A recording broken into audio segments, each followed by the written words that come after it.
Hello, welcome to the Memfis J Motivationals, and I'm your host, Memfis J. Please take the time to like, share this video, and subscribe to this channel to get notifications when we go live. Today's topic is how to keep calm. Let's get straight into today's topic then. I would like to begin with a quote.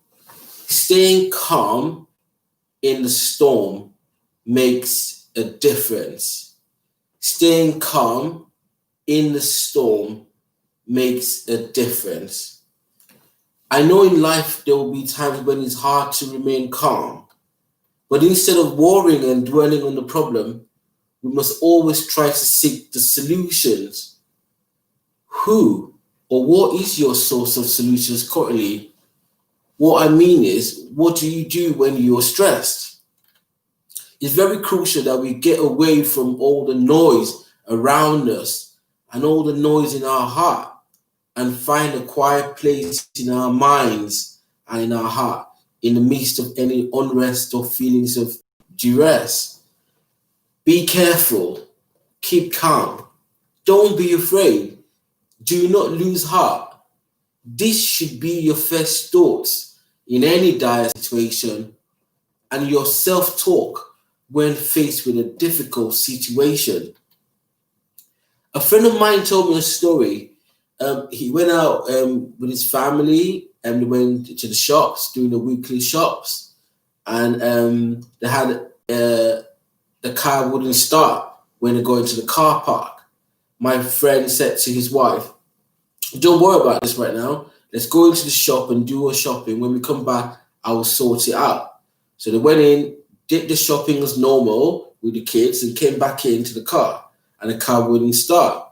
So he attempted to push the car or have the wife push the car, and she was getting really stressed about this situation, and the car was swerving up and down. So he said he stopped and calmed down and took over and asked her to push a little bit just to get off the obstructing traffic.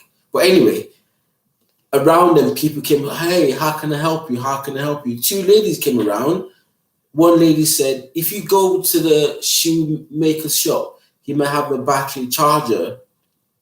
So my friend said he just went straight there. And lo and behold, "Excuse me, sir, have you got a battery charger to jumpstart a car?" The man said, "I'm not really sure."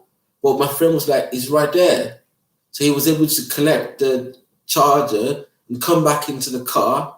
And then the lady who had told him about this had gone. Well, he said he looked around quite calmly and told his wife and his kids, "Just be calm, I'm going to sort it out."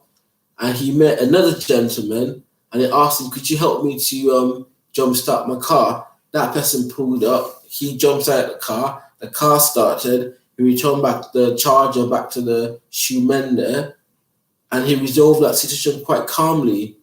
And that's an example of someone who was able to remain calm in adversity.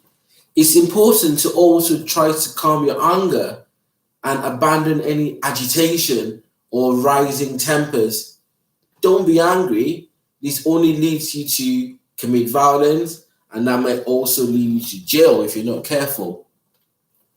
In 1939, in preparation for World War II, "Keep Calm and Carry On" was a motivational poster produced by the British government.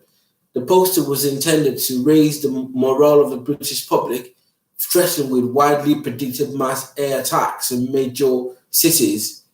The poster was only rarely publicly displayed and was little known until a copy was discovered in about the year 2000.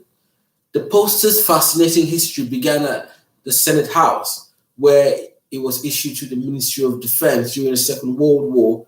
The Senate House was the Ministry of Information headquarters in London during World War II. But where did this come from?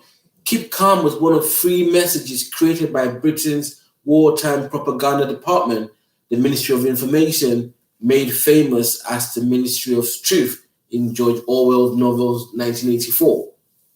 The phrase was chosen for its clear message of sober restraint and was coined by the Shadow Ministry of Information at some point in 1939. There were also a series of 3 other posters that would be issued in the event of war. One of them was your courage, your cheerfulness. The second one was your resolution will bring us victory. And the third one is freedom is in peril. Defend it with all your might. So look, even the British Ministry of Information in World War II recognized the importance of keeping calm, and they actually took steps to prepare propaganda to send this message across. So you can see from now that any man or woman who endures his or her trials will be found worthy in the end because they would pass the test. Sometimes the universe might be testing you and you have to call her bluff.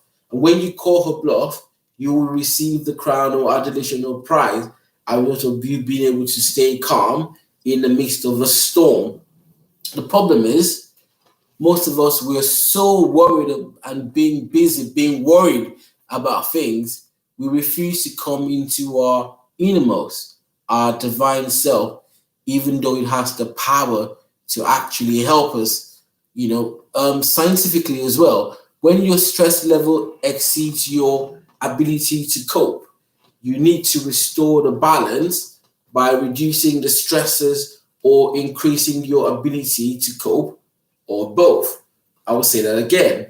When your stress levels exceed your ability to cope, you need to restore the balance by reducing the stresses or increasing your ability to cope, or both. Try using one of the 4 A's: avoiding stress, altering the stressful moments, accepting the stress, or adapting to the stress. I'll tell you in conclusion, your aura, your universe, you are a king, you are a queen, you rule over your majestic sea. So when life is wages and life storms, comes and surges, only you can calm this down. This is your birthright. So I want you to go out there and just be calm and try and get into a position of calmness by being ready and preparing your mind for adversity when they come. And I hope this video was helpful to you. Thank you for watching. I'm Memfis J. Please like, share, and subscribe. And I'll see you on the next episode.